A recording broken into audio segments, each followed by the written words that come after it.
welcome to the January 13th, 2025 meeting of the Planning and Zoning. Please stand and say the pledge. Pledge allegiance to the flag of the United States of America and to the republic for which it stands, one nation, under God, indivisible, with liberty and justice for all. David, please take roll. Everybody here is present. We have 5 members, and this is a quorum. Excellent. I think that's... We do, with Clint's resignation from the board after many years of service, he served as the P&Z secretary, so we need to have basically an election to elect another secretary. Yes. So, do we have any nominations for secretary? What we gotta do? You sign these after me. Sign? Yep. I'll do it. I I can sign my name. So proud of you. Any other nominate? Well, wait, someone has to actually nominate you. I nominate. And I'll second it. Are there any other nominations? Okay, all those in favor of Wyatt, actually, no, your last name, Irwin, as secretary? Aye. Aye. All opposed? Motion carries. And actually, if you don't mind signing the minutes, cross out Right, put you right to his work. name and go live on. Appreciate that. Okay, next would be the consent agenda. Any discussion on minutes from last meeting? Comments? Motion to approve the consent agenda as presented. Second. All in favor? Aye. All opposed? Motion carries. Sorry. All right, new business. Okay. First, we have 3 items for tonight. The first item agenda item 4A is a minor site plan for a monument sign with changeable copy. We bring those to the Planning and Zoning Commission. Over the years, we've reviewed a handful of those. Applicants are Tracy and Carrie Hyatt. I can't quite remember. Just a second, I'll open up. The company name is Free Ride 2 LLC. That's the property owner of 110 East 92 Highway. That's the house. Used to be Torres Tasty Tacos, and a couple of Classy Chocolate was there. There were a couple of businesses there over time. It's across the street from Casey's, catty corner from the fire station. There is not a monument sign there today. They're proposing to install a new monument sign, and like I said, that would have changeable copy. We do have some requirements on changeable copy signs in that the message has to be static, so we can't have animations or move around, and then rotation of the imagery at no faster than 2-second intervals. The idea is if you have animations or fast-moving signage, it could be a distraction to drivers, and so we've integrated that in our code. They did sign an acknowledgement of those code items, and that was in your packet as well.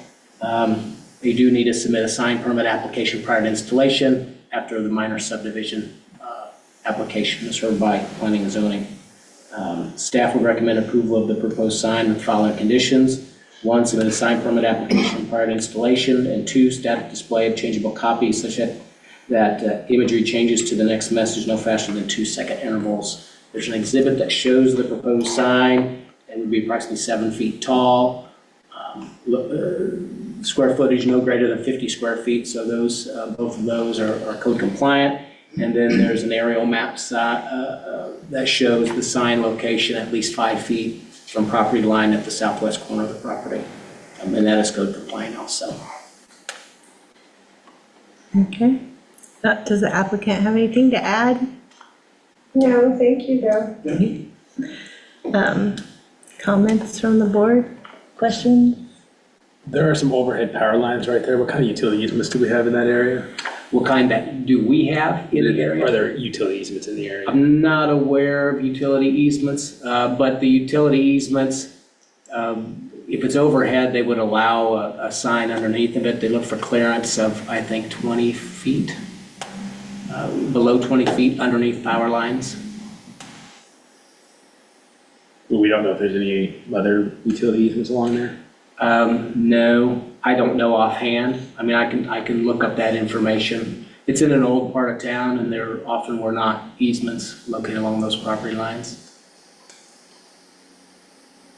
Or I'm sorry, along the property lines.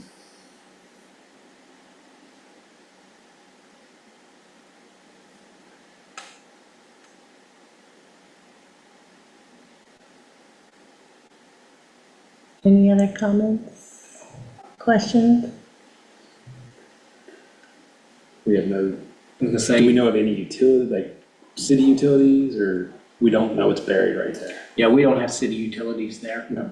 There's some right-of-way plans from MoDOT when we built the sidewalk, and we can verify that it would be outside of an easement, but I don't think that there are utilities where that sign be located. And before installation, they do have to call dig right before they dig. So if there are utilities in the way, they'd have to work around those.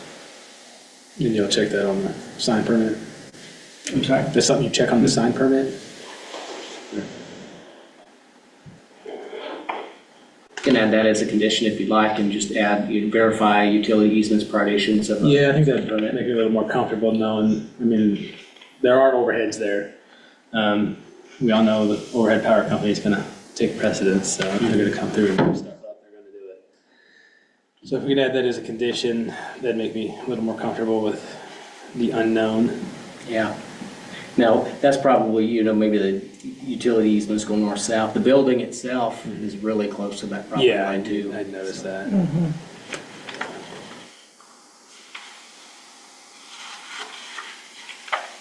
That's all I heard.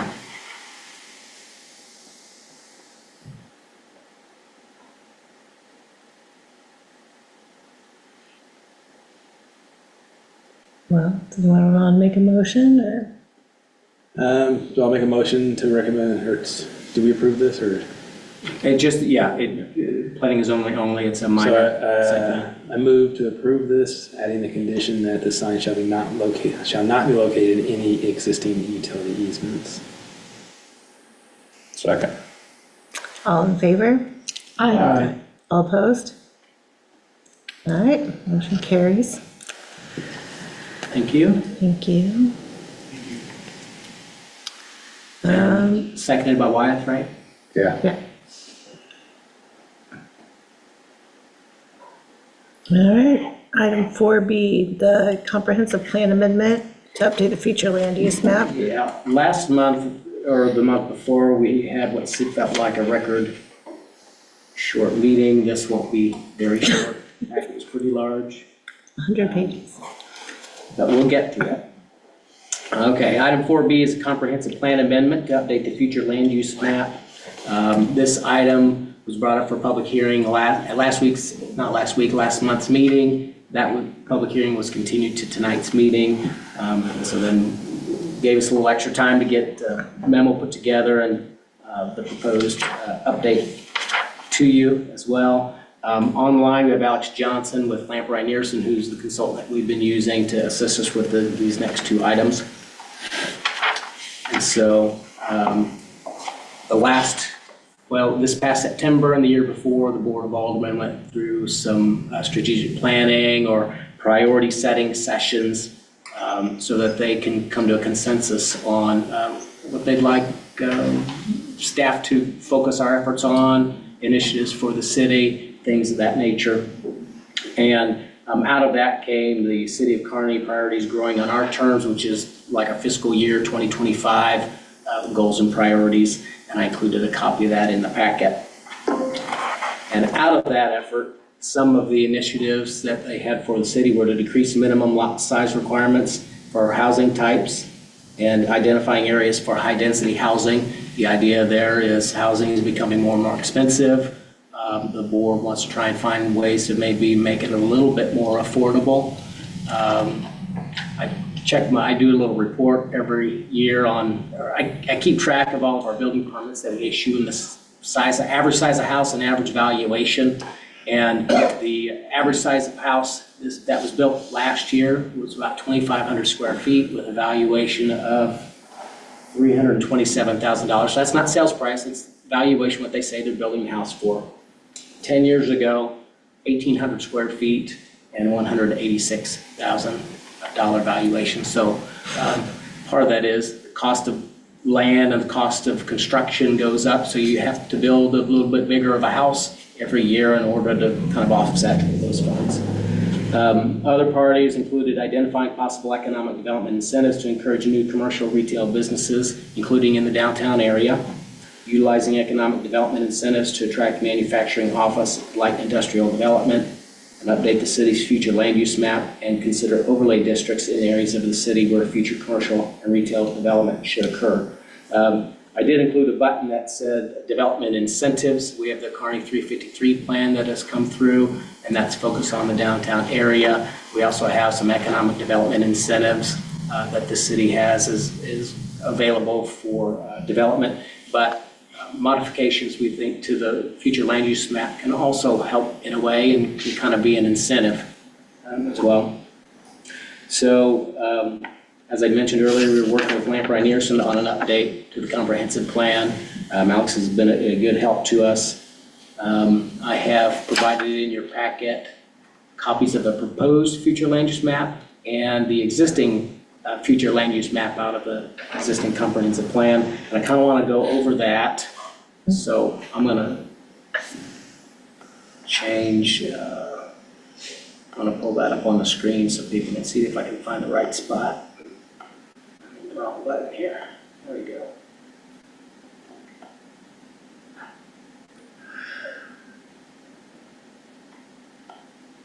Okay. So this would be the proposed future land use map. What I initially want to show is if you see the shape of the colored in area, we've got that black outline. That's the future growth boundary, and that matches what we have in the existing comprehensive plan. Comprehensive plan, you see some white areas on the outskirts. Those are kind of areas where we may not see much development happen, and those maybe would get filled in at some point in the future. With this proposed land use map, we did fill those areas in. There's a lot of rural residential housing, so single family, and so that's kind of the color that we used for that. Some of the key changes that you'll see along the interchange, so at the southeast corner of the interchange, east of Nation Road, south of 92, and north of 19th Street, we have some opportunity areas, is what I call it. Vacant ground, undeveloped, really. The southeast quadrant was the quarry property, and so they did some, as part of the interchange project, they used some material there to help construct the interchange, and so we think development will happen at that location. On the northwest quadrant, we've got two large farm properties that are undeveloped. Great opportunity to do something really neat, really good, and to help the tax base. And so the existing land use plan that we have at the southeast quadrant showed a possible park ground because it was a quarry. We didn't think it would be developed, so we identified that as an opportunity for maybe the city acquire at some point and have a parkland area. That didn't happen. It was purchased privately, regraded. It's right along an interchange, so it's a highly valuable piece of ground. And then at the northwest quadrant, the existing land use map shows a lot of single-family residential, a little bit of commercial. There's also, we've got some industrial would be, we think, a good use potentially at that location, either commercial and or industrial. We don't really want to turn away either of those if we have, some nice project come in and do a nice industrial park. Currently, we have Innovation Business Park, lots of smaller industrial lots. A lot of what we see are developments that want larger properties than we can offer industrial-wise. Innovation Business Park is about built out. This property here has access to sanitary sewer, has access to the highway. We think is an opportunity where we could see some industrial development too. That hatching color that we use is hatched diagonally with purple and red. Red typically means commercial, purple typically means industrial. So we're recommending to kind of hatch it that way, so either way would work, or a mixture of the two. The orange, red, and white crosshatch, which you see along Watson Drive, there's a small area of that. In the Greenfield site that was the city-owned property where the potential pool center would have been located, along 19th Street. We have hatched in red and white and orange. I think it is, orange, red, and white. So that would be a mixture of commercial represented by the red. Orange would be represents multifamily. Again, it's along the interstate, has good access. We don't have a multifamily large apartment property in town.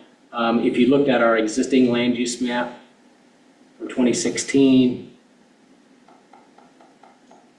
if you can see my cursor, when you look at areas that are orange for multifamily, the largest area is along the south side of 92, west of Nation Road. There's no good water access and no good sewer access. We think that maybe it would be a good idea to have a property available for that type of use that is more readily developed. And so Watson Drive and the Greenfield site kind of meet that criteria. We also have that same hatch color out on East 92 Highway by Jesse James Farm Road as well. What we're really trying to propose is flexibility. If you can see that, with the different types of hatching is flexibility. Another area of the industrial / commercial would be down at south of town, where we may have a future interchange, approximately 120th Street. So 120th Street is the bridge that goes over I-35 down where the way station used to be. There's rail access down there. Also, if a new interchange were to be located in that area, property around it gets a lot more valuable. And so we have some single family / commercial hatching over on the west side of the road, or the west side of that west side of I-35. That's where we have a lot of rural residential existing there. But again, properties become more valuable where there's an interchange, and so there may be a transition to some additional commercial uses at that location. And then we have the downtown overlay area, and I'll zoom in a little bit on that. We got an extra map associated with the downtown overlay district with the next application. So that's represented by the white outline with the white and I think it's reddish diagonal hatching. So that's primarily along Jefferson Street. Where we're sitting today is inside that area, of course. North of 5th Street up to about where Dollar General is. South of Washington Street, it goes over to the railroad tracks, and so that would pick up the area around Lions Park, around the west side of Lions Park also.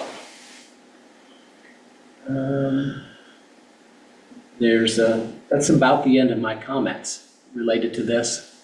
Again, what we were trying to do is follow the board's priorities for this year, trying to accommodate development that's not just single family. So provide opportunity for some multifamily, provide opportunity for industrial and commercial development, and then focus some efforts on downtown, trying to preserve downtown. And so we think that downtown overlay district can help us with that. Comprehensive plan amendments are Planning and Zoning Commission only. So this will not go to the Board of Aldermen, but of course we'd share the information with them about that. There was a public hearing open last month, so you will want to open the floor back up to public comment. If anybody has questions, be free to try and answer them. And we have Alex online too, and maybe he can assist as well. I probably missed something. You guys might have questions.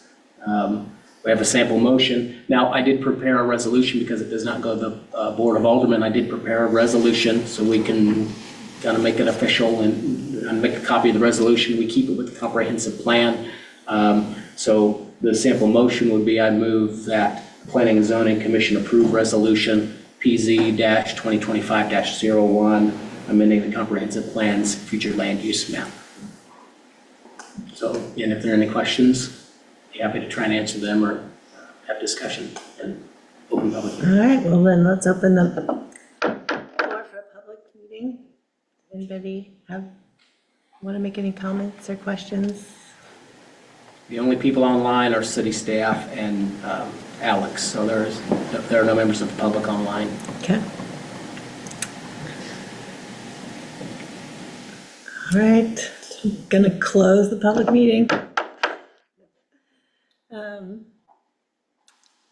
Comments from the board, questions for David? Help me understand the boundaries of the overlay district, downtown overlay district. It looks like on the north end, we're cutting through the middle of a parking lot as opposed to following the street. You the downtown overlay area? Yeah. Yeah, there's another page. I'll just go down to that item. We can try and zoom in on it. Why aren't we following the street as opposed to the middle of the parking lot? Just for clarity's sake. Yeah, might be an Alex question, I think, just so that that north line is even. So it looks like it follows the north side of the Dollar General property and just continues east. Reasons. Yeah, that property at the northeast, we could pull that down a little bit and follow the right-of-way line, if you'd like to do that. There's just a couple spots, right? Like, Yeah. So on Clark Street, looks like we're grabbing people's front yards as opposed to the center line of the street or the right-of-way line. It just would make sense to clean it up so there's a little bit more coherent or logical. I get there's distortion and with the underlying aerial, but especially on that north end, it doesn't distort that much. Yep. Help me understand also why we're not including the houses on the east side of Clark Street in that area. We're at north of Major Street. Yeah. Yep.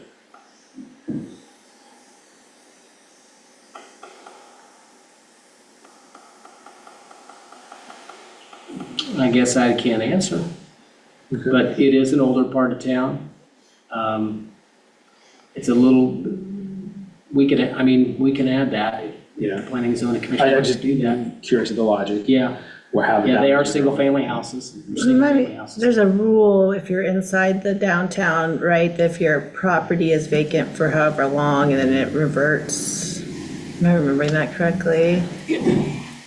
Yeah, so they're non-conforming, yeah, if you become a non-conforming use, so, yeah, let's say you're zone commercial and it's vacant over 6 months, you need to bring back, when it becomes occupied again, it needs to be in compliance with the zoning district.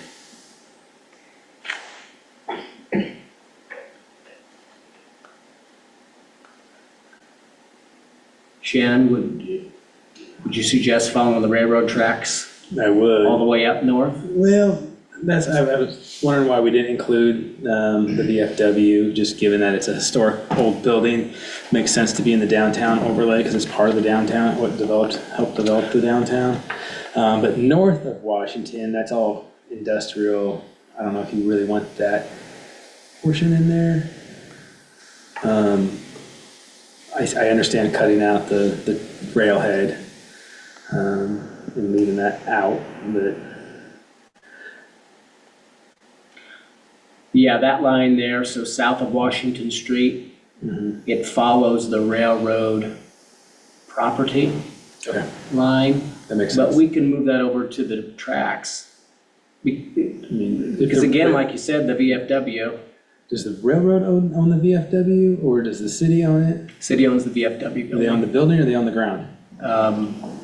They own the ground. Both. You But- laugh, but But there is a property line in there that I don't think we can't see here. Yeah. So as you go south of the VFW, it lines up more with the property line of what the railroad owns. Yeah, that'd be my recommendation, is just, follow either property lines or center lines or right-of-way lines. All the way up. So I'm gonna start at the south end. Alex, are you taking notes? I'm here and taking notes. Okay. So start at the south, so this southwest corner, there's an old swim pool property here. So what I hear is follow the railroad tracks from here, north. If I can get my mouse going.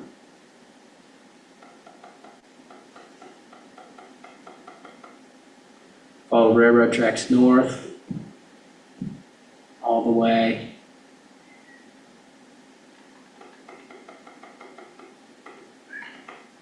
Probably include these houses. I think one of these is a church. Church is here. Maybe just wrap around the news. Yeah. Wrap around the. I mean, unless there's some kind of logic why the boundaries were drawn the way they were drawn, and that I don't know. They didn't. I think it's. I don't wanna- I can answer if you would like. I know I didn't mean to interrupt you. It's hard online. I can't quite see your mouth, so I apologize for that. But I think this is snapped to parcel lines. So the map is snapped to parcel lines. They're not always exact when we get them from the county. So that's partially why some of these are like not exactly at the line of the sidewalk, but we can work to adjust it and just like redraw the lines so that it at least matches the aerial and makes like physical sense. And then two, part of how we drew the boundary is related to like the new 353 boundary.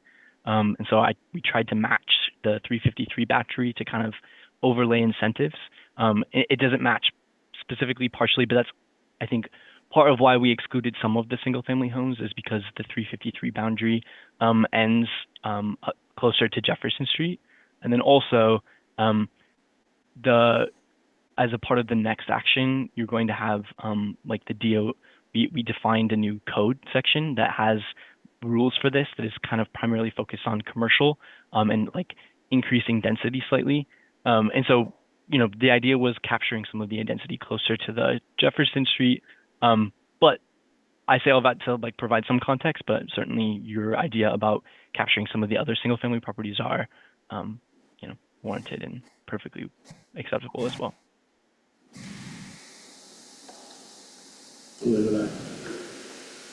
Keep following the railroad tracks or Yeah. leave it, okay.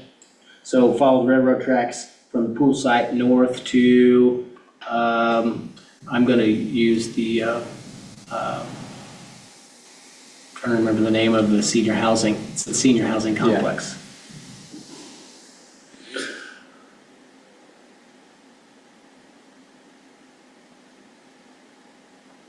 Okay.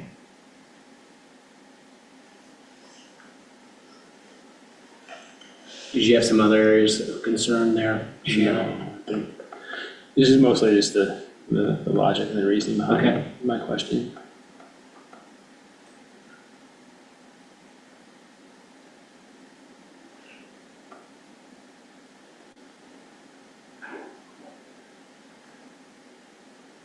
I'm gonna move back up to the map, or the proposed land use map.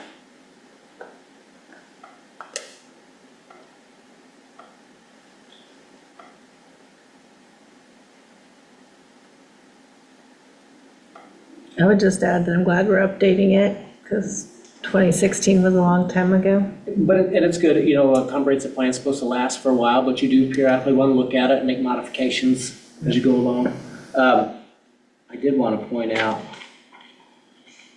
I did thumb through the planning, or through the comprehensive plan, and there were some statements in there that maybe are more with the code amendment, but it does say in there, encourage higher density housing development near commercial centers to create activity areas that add to the community's quality of life. So having high density residential in areas or next to areas where people can shop is good, walkability, you don't have to drive as far. Got a lot of things concentrated together that people can enjoy. So in that, this change, I think, helps us stay in compliance with what a comprehensive plan says.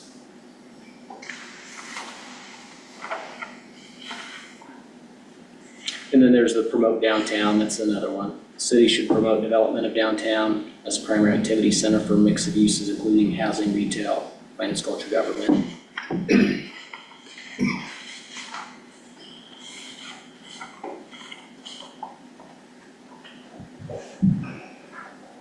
Any other comments? I think this is a good first step in creating what the board is looking for. We understand that there's going to be growth and we have to manage that growth, because if we don't manage it, it's going to happen anyway. So we want to be able to do it. Having higher density concentrated is also important, not only for the reasons that David talked about, but also for providing services. It's a lot less expensive for us to provide, more people in a small spot than having people spread out everywhere. And it gives people an opportunity for different kinds of housing, whether it's apartment complexes or condos or whatever develops here. It just gives people an opportunity for those people that can't afford a $400,000 house. So I think this is a great first step.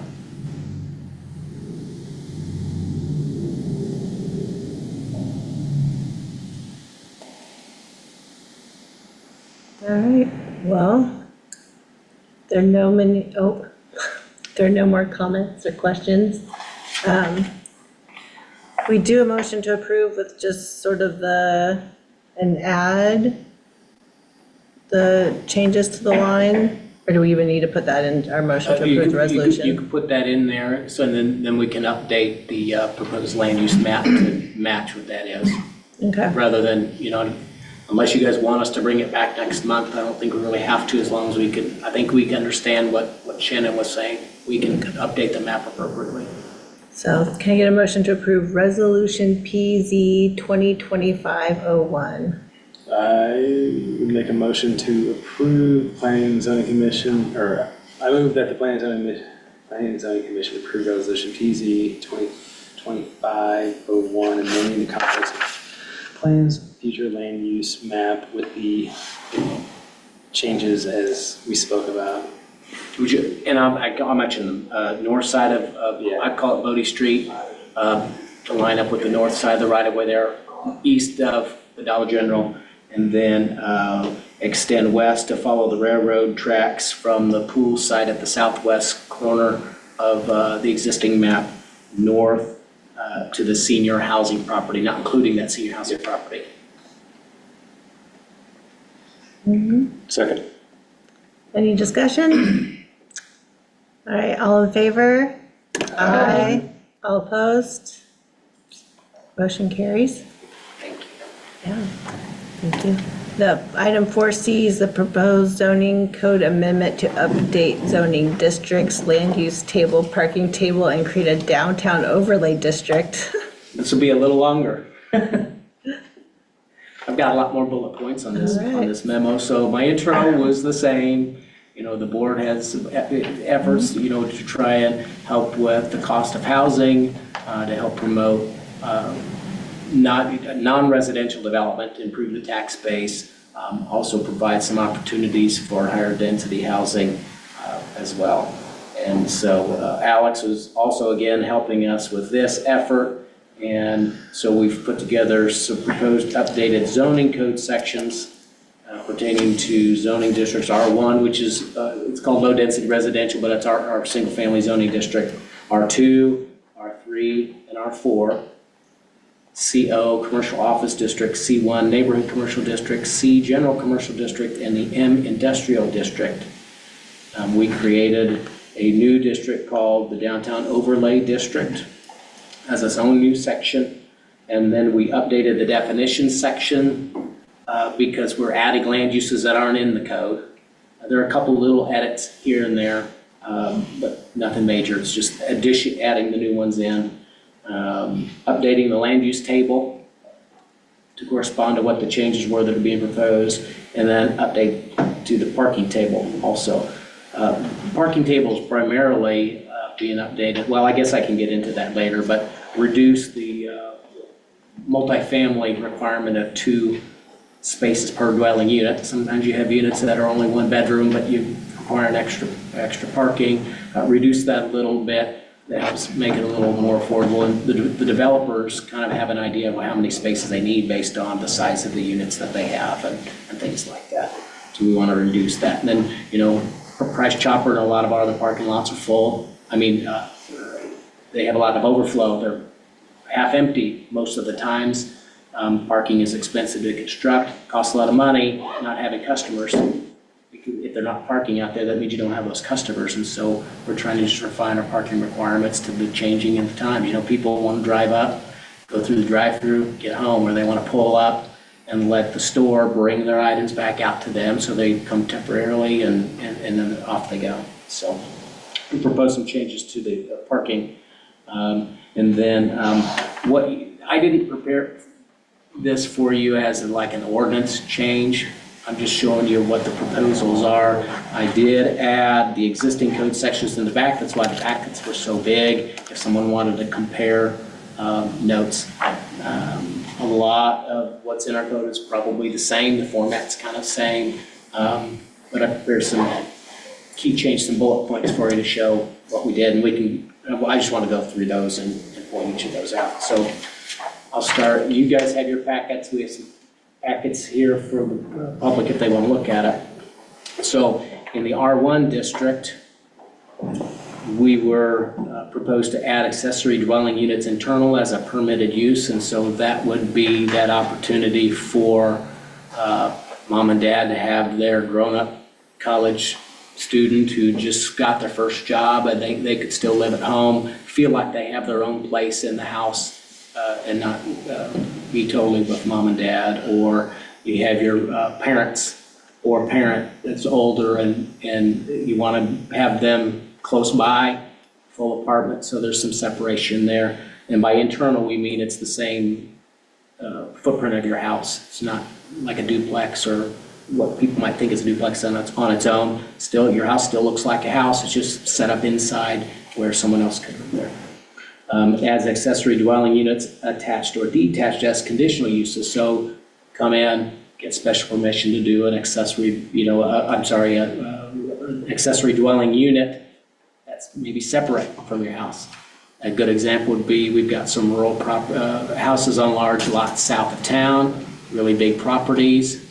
Maybe they, might have a guest house or something like that. So it's a good opportunity for an accessory dwelling unit that is kind of a low impact on the neighborhood.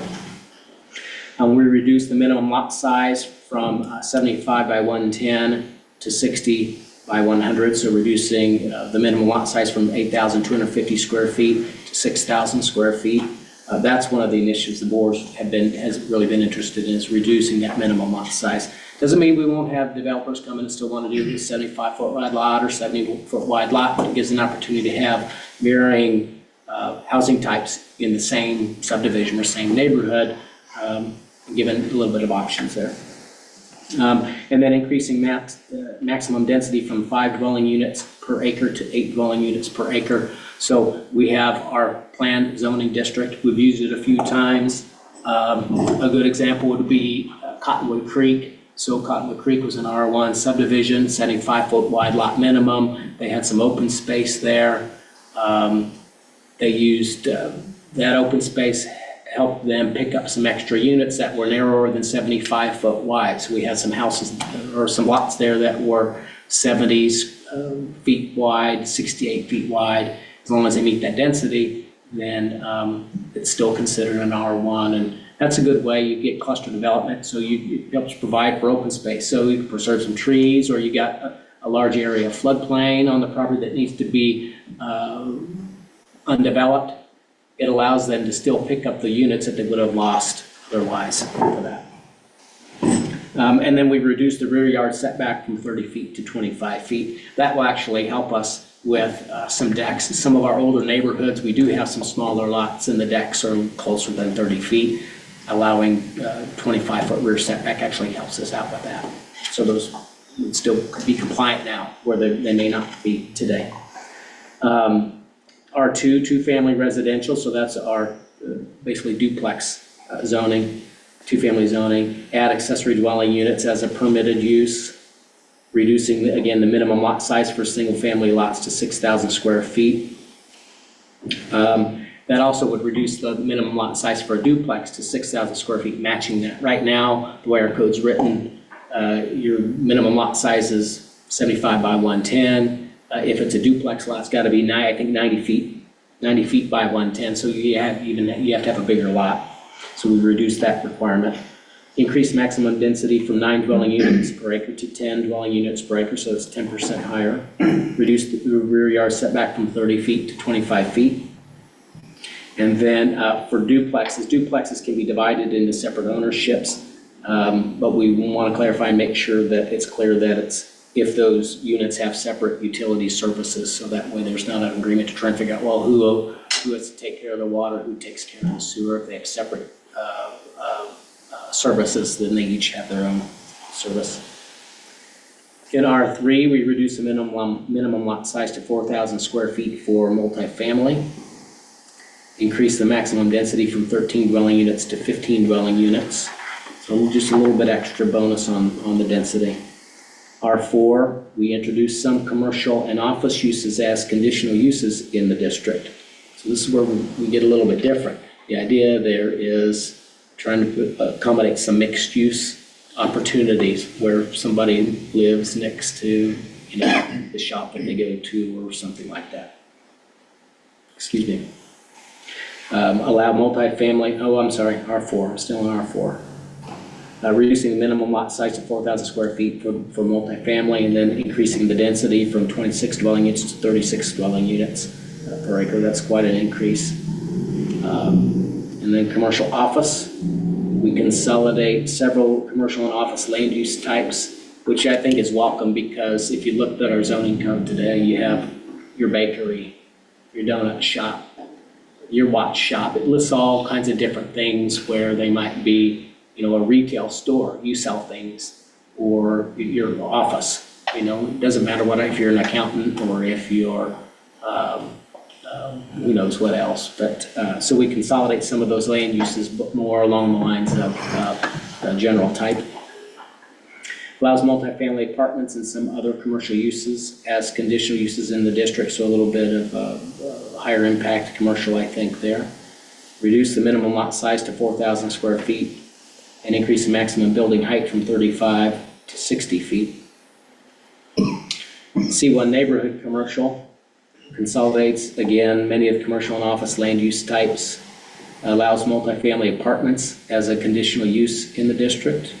Reduces minimum lot size to 4,000 square feet and increase the building height to 60 feet. In the C general commercial district, we consolidate, some of these are repeated comments, of course. Consolidates many commercial and office land use types, allows multifamily apartments as a conditional use in the district. And that's where we kind of would be following our future land use map, where we have the commercial and the residential in those certain hatched areas. Allows some light industrial and warehouse distribution as conditional uses in the district. That one is related to some light industrial could fit in a commercial zoning district. The buildings look nice. They may not necessarily have a lot of traffic.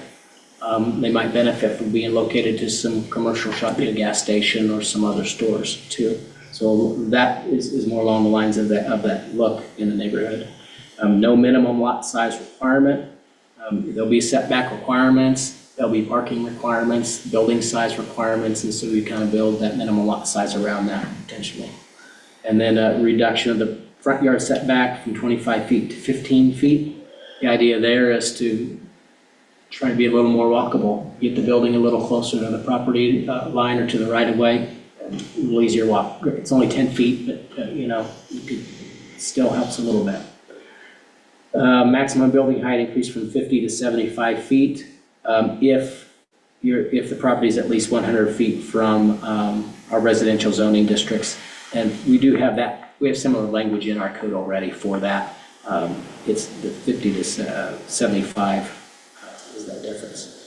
In the industrial district, it allows multifamily apartments and retail services as conditional uses in the district. Reduces minimum lot size from 10,000 to 8,000 square feet. Reduces the front setback to 15 feet and the side setbacks to 10 feet. And then we're adding a rear yard setback. Currently, we have a zero setback.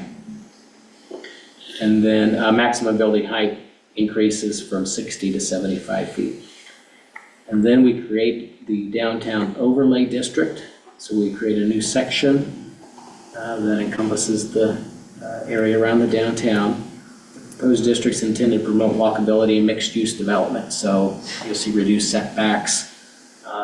The front setback is a maximum setback, meaning you can't have a building set too far back because the idea is we want to bring buildings closer for that walkability. And then based on the density and potential building height, could transform downtown over time, almost like if, Gladstone, they kind of created their own downtown. They got the apartments and some of the restaurants down there. Maybe we see something like that happen here over time. It won't happen overnight, but maybe we can see it over time. And then the definition section, again, we are adding some definitions for land use types that we don't already have. Some of the ones we do have were included in that section of code, just for reference if somebody wanted to read what those definitions were. But when we do an ordinance, that we'll just add the new definitions or the edits to the existing definitions if they change. And then the land use table is updated to reflect changes in the zoning districts. And the parking table, we reduced multifamily from 2 spaces per unit to 1.5 spaces per unit.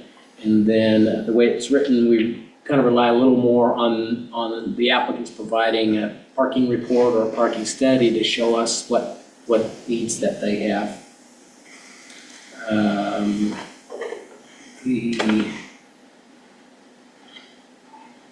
There was another comment that I wanted to make. I don't think I really need to. We looked at some of the codes that we have. The conditional usage, you'll see some long explanations like the quarrying, mining, removal of sand, telecommunications facilities subject to provisions. So I make reference to another code section. So we have a section that's not part of these zoning districts. It's a separate one that says, hey, if this is a land use that you propose, we have some additional requirements for you to follow. One of those was the new and used vehicle sales.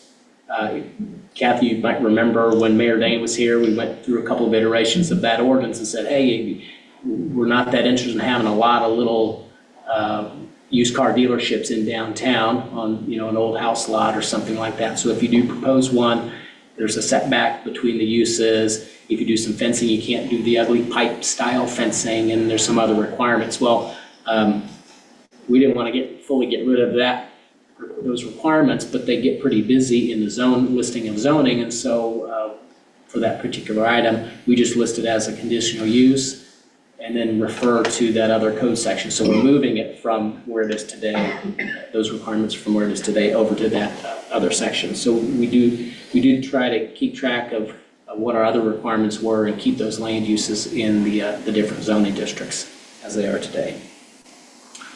So, anybody? Well, I guess. Public comment? Yeah, I went through all my bullet points. Hopefully we did okay. It was public hearing today. Uh-huh. It was continued last meeting. Now, code, I didn't prepare it for you as a code, an ordinance change. Well, that's going to be a really long ordinance. If there were changes today that the Planning and Zoning Commission wanted, well, then I'd have to change that around anyway. So I'm just presenting to you today what those proposed sections were. We have the existing code sections there for reference. If people need to look at that. If anybody has questions, I'd be happy to try and answer them. We have Alex online also. He can assist with those questions if need be. Sample motion would be, I move the Planning Zoning Commission recommend the Board of Aldermen approve an ordinance updating the zoning code, including changes to zoning districts R1, R2, R3, R4, CO, C1, C, and M, creating the downtown overlay district, and updating the definitions, land use table, and parking table as recommended by staff. Caveated with, if there are edits that the Planning Commission wants, we can add those to that as well. All right, so open for public comment. Public comment. All right, the public can speak. Questions, comments? Yeah, I provided some stacks if anybody Yeah. wanted to look at those. One or two might have picked one up. No public online, so it's all of you. All Thank you, right, City staff and so then I close the floor, public comment. Comments from the board, questions? I'm just curious for my own, the building height's 60 feet, 75 feet, how many stories are we talking? I usually round about 10 feet, but it's probably more like 12 foot per floor. So you're talking 5 to 6? Yeah, the tallest building in town is Holiday Inn Express, and I think it's about 55 feet tall. It's what, 4 stories? I believe so. Yeah, seems. I drive by a lot. It's I it's can 4 or count 5, I them. can't. Yeah. Okay. So do we think that increasing the density of, and reducing the lot size, is that gonna encourage builders to build smaller, more affordable homes? That's kind of So our what hope- we're hoping might happen. Now, it makes sense to have a wide range, so I Yep. don't think that, it doesn't mean that we're trying, now, all lots have to be 60 feet wide. I Right. don't think They can that's, be that's really going to happen. Right. But, when a house is 75 feet wide, we require 15-foot wide, 15 feet, so 7.5 on either side, it's a side yard setback. You can have a house that's 60 feet wide, and you can really get a gigantic house. If you go, there are parts of town where the lots are 75 feet wide, but they're more of the split level starter, 1,200 square feet, a little bit older part of town. I won't tell you where it's at, but when you go down there, the side yard setbacks are probably at least double what's required. And so when you go down there, you can look and see, oh, wait, that lot looks really big for that house. It would have made sense if that lot was a little bit smaller to maybe right size the lot to the house. Yeah, So, my first house was on a huge lot, bigger than my current house that's bigger, yeah. So I have a couple of questions. I don't think 60 foot's enough. I think we need to go smaller, right? Between a 70 foot and a 60 foot, that's only 10 feet. That doesn't change the equation much from a builder's perspective. A linear foot of infrastructure is a linear foot, so just coming down 10 feet doesn't change the overall house that much. The trend is going to the 40 footers, 35 footers. So I don't think 60 is enough. I think we need to go lower. what we do have though is the density requirement. So that density of 8 per square foot, I don't have my numbers with me. I can try and write that out, but got a calculator. I mean, it all goes into the calculation. Yeah, it'd be a calculation, and so, It's almost, if we needed an RP1 type zoning, a whole nother zoning district for those smaller lots, smaller neighborhoods, because 60 foot doesn't really get you much. So I would like to see more. do you know the density number on those?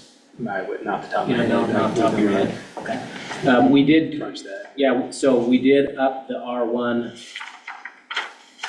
We go we're proposing from 5 dwelling units per acre to 8 dwelling units per acre.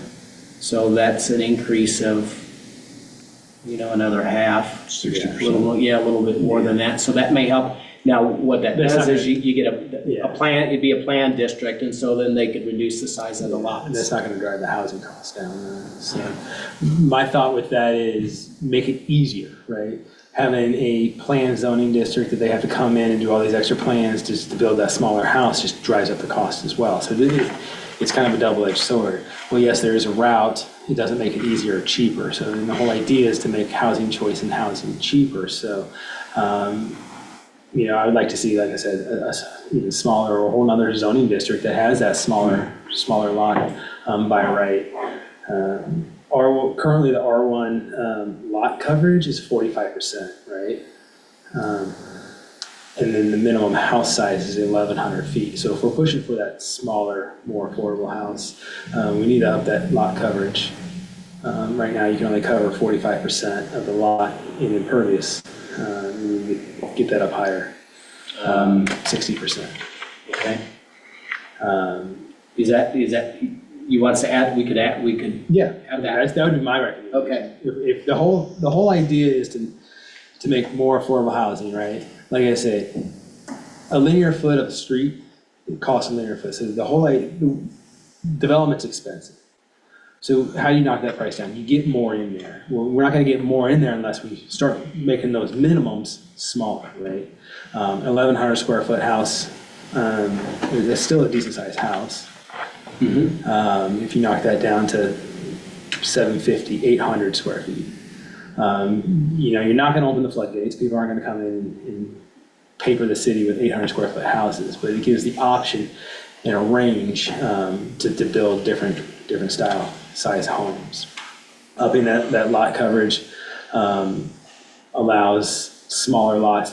You've reduced the lot size, but did you reduce the lot coverage size in correlation with that reduced lot? Hold on, check. So if I make the lot I smaller. didn't note that as one of my key changes. So I would recommend upping the lot coverage in R1 and R2 to at least 60%. And then. Yeah, 35 to 40. Yeah, Put 35 to 40, 35 on both to 45. right. I'd go even higher. So you said 60 on both of them? Yep. And then reduce the minimum house size to 750.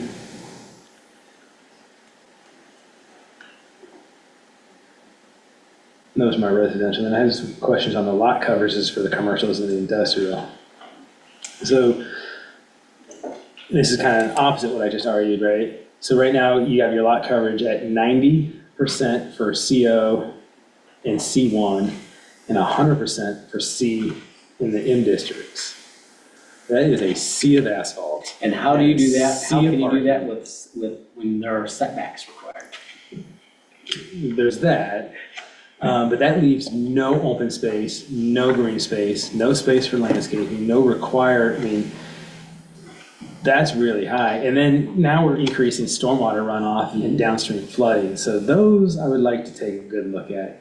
I don't know what industry standards are, what's a good Yeah. practice, what our neighbors have, what the community has in surrounding areas. It's just 100%, that, I would see 100% in downtown, because it's a zero lot line style urban development. But out on the outskirts, 100%, that's just gonna give us nothing but asphalt, no landscaping. You wanna encourage development, but we don't want to turn it into a brutalist style asphalt park, right? So I have a little concern with that being so high. Did you up those, or were those where that was always was? Yeah, I'm looking at those right now. Maybe we just don't modify this. So, yeah, CO commercial office district is 50%. That's not enough, that's, seems low. Because you still want to leave usable ground out there to develop. C1 50 also. Looks like the C district is 50. No, yeah, 50. They're all at 50. And then industrial.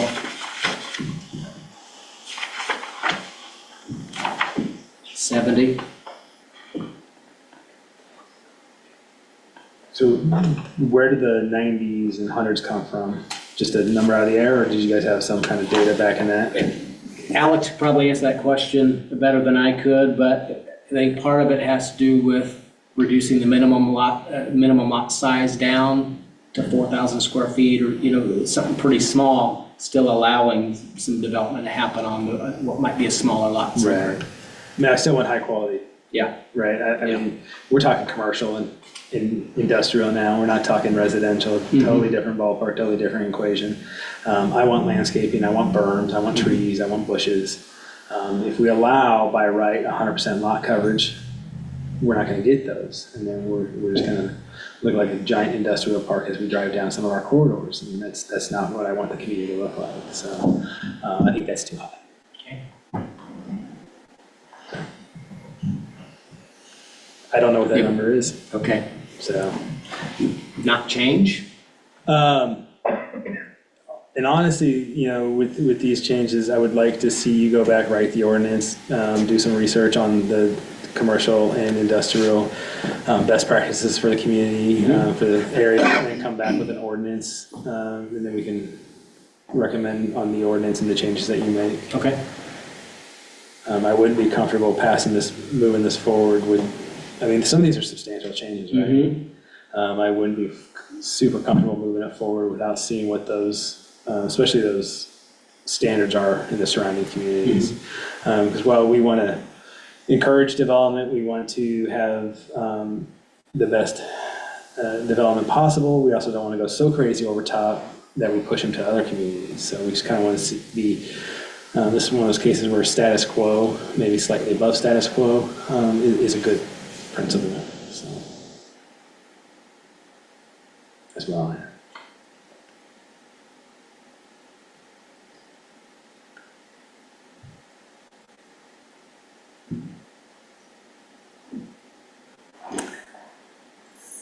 Anything else? This is a very random question, but I have found on a lot of these zoning lists, one of the uses, acceptable uses, is wind energy conversion systems. What is that exactly? Windmill.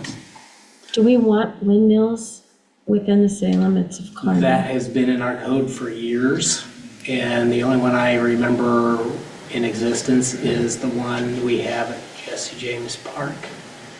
I believe we have, no, not at Jesse James Park. You're talking about the big, They Not a would be too wind tall. turbine. Not a The turbine. would be I guess too a tall. turbine would be Would fall included in into a that, and conditional that's use permit, but that would have all kinds.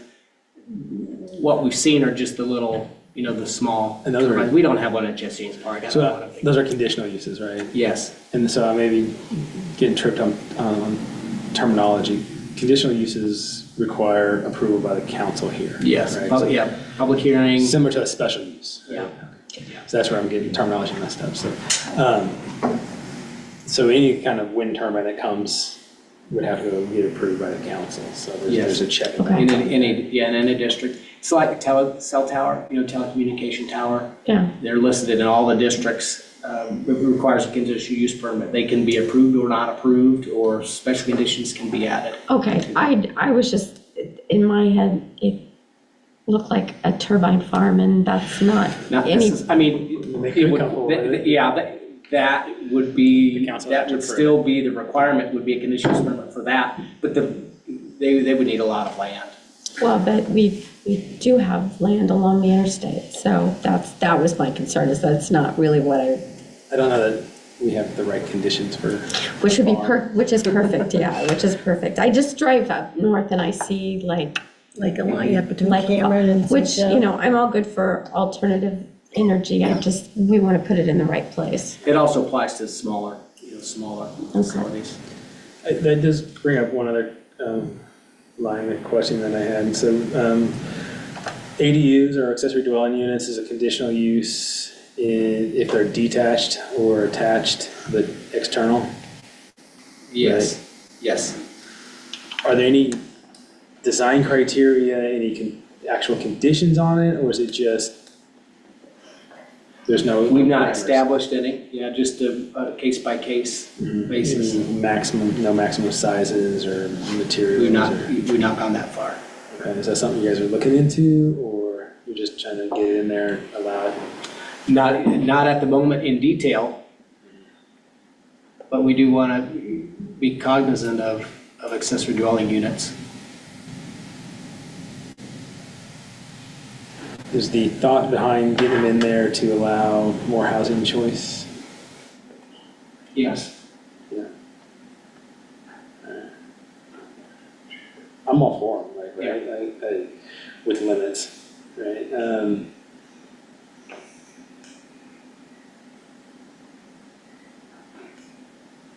to think here if I wanna, how far I wanna go with that. I'm for it, so I'll leave it at that.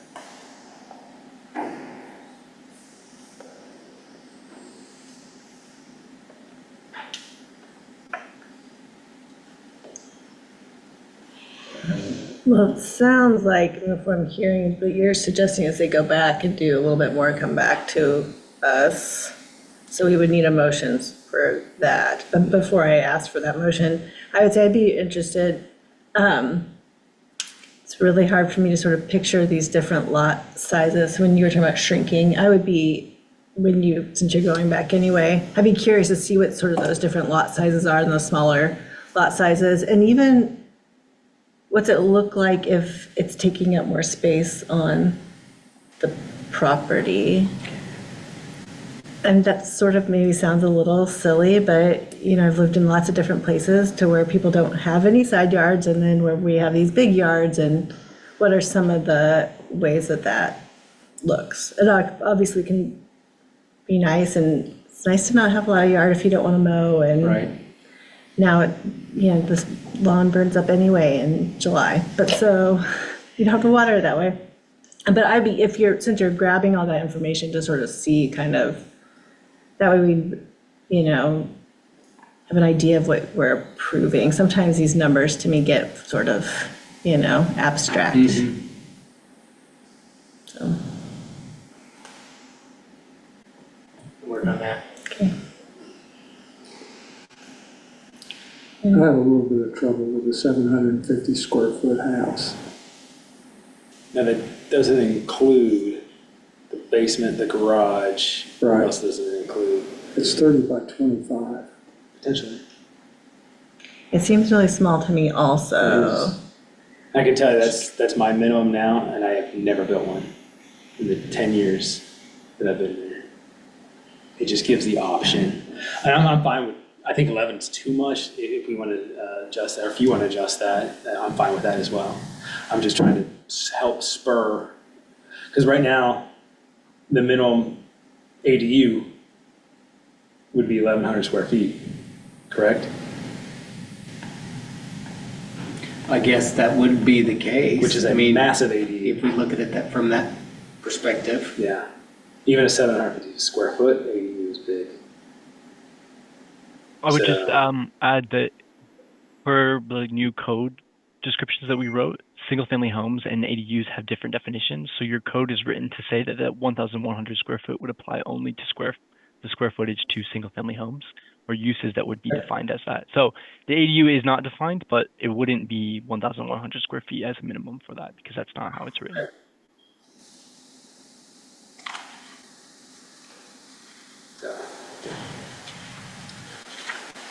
I don't know what the magic number is, but it just, And maybe, There is maybe it's one of those more research on the surrounding communities, see what everybody else requires.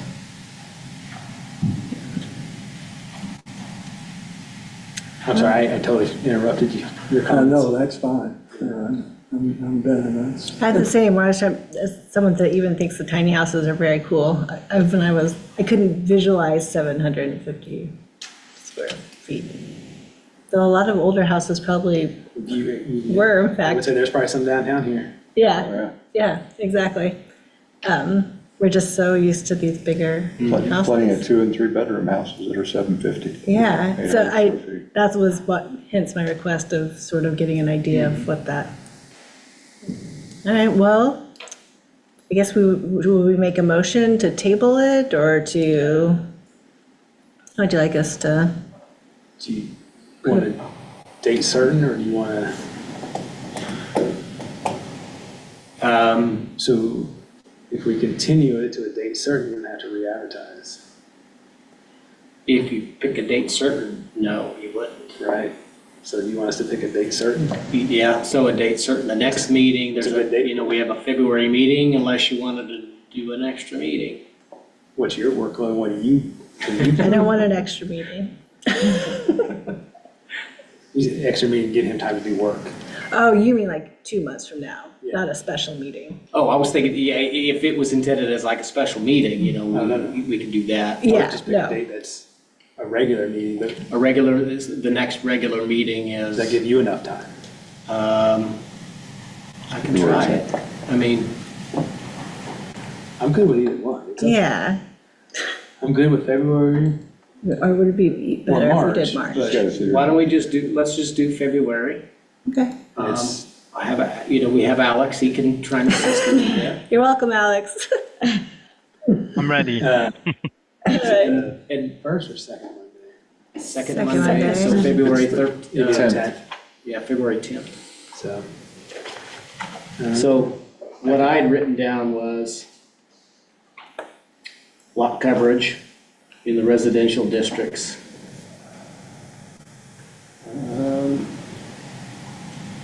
Let's see, R1 to 60 to 60. I don't know what I was trying to write there. Yeah, I Happens with think all the you were. time. Taking it smaller.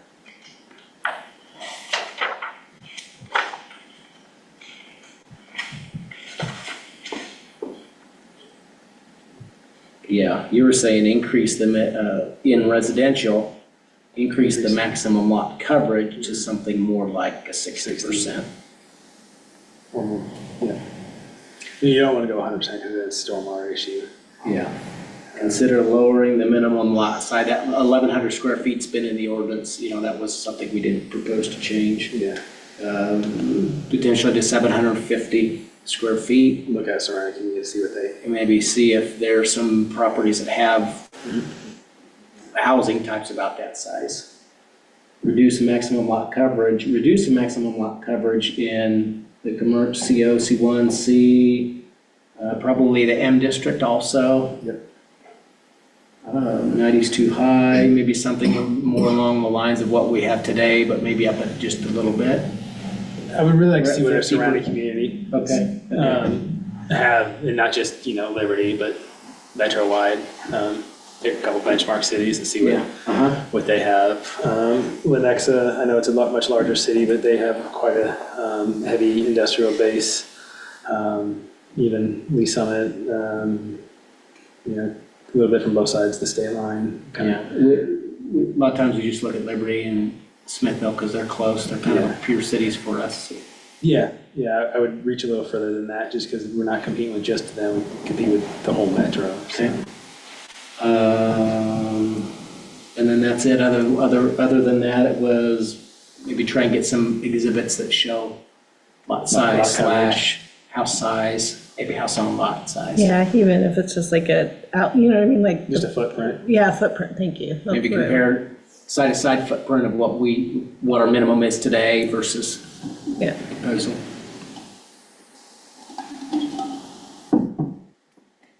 All right, then I guess, does anyone want to make a motion to table it to the February, you said 10th meeting? So I will make a motion to continue this to a date certain of February 10th to give staff time to do a little more research and come back. Second. Second. Any discussion? All right, all in favor? Aye. All opposed? All right, motion carries. All right, so no old business, Thank you. just the usual enclosures. Yep, that's the year end. That'd be the year end closure because that's through December. Yeah, so we had, We issued 43 single-family residential permits last year, and 35 certificates of occupancy were closed out. I didn't get it in, but I do a little year-end report. Kathy maybe remembers that. It's not beautiful, but it's got some data in it that's helpful. I haven't gotten that finished out yet, but I'll try and get that into the next packet also. That one's useful. Helps us kind of get a real rough estimate of what our population is. an estimate of how many existing final platted lots that we have in town that someone could pull a building permit on. A little bit of that information. It's kind of handy. All right. Any other further discussion? Entertain a motion to adjourn. Motion to adjourn. Second. All in favor? Aye. All opposed? All right. Next you. meeting will be Thank you. February 10th. Thank you.